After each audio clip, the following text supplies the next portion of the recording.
আজকে আমি চলে আসলাম ফ্লুক টেস্ট রিপোর্ট নিয়ে। অ্যাকচুয়ালি আজকে আমরা যেখানে কাজ করতে আসছিলাম, কাজে আসার পরে আমাদের এখানে দুইটা ক্যামেরা, এই সাইডে দুইটা ক্যামেরা চলতেছিল না।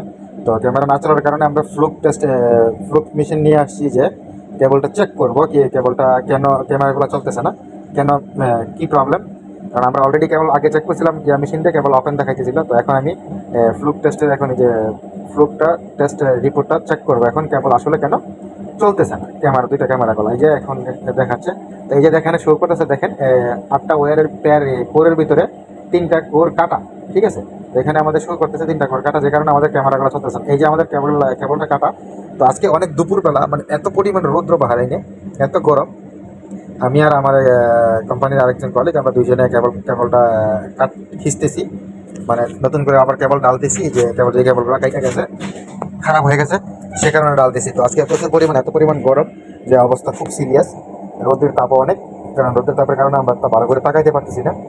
তো আমরা এই পরিমাণ পরিস্থিতিতে ছিলাম। তো এখন আমাদের কেবল যখন টানা শেষ হয়ে গেছে, আমরা এখন কেবলটা টেস্ট করতেছি যে এখন কেবলটা ঠিক আছে কিনা। ক্যামেরা থেকে এখানে আমাদের আইডিএফ পর্যন্ত। তো কেবলটা এখানে ফেল দেখাইতেছে, কারণ হচ্ছে কি এখানে কেবলের লেন্থ অনেক।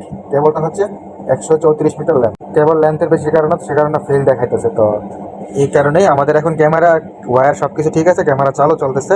তো সে পর্যন্ত সবাই ভালো থাকবেন। নেক্সটে আবার কোনো ভিডিওতে চলে আসবা এরকম কোনো কিছু নিয়ে আপনাদের মাঝে।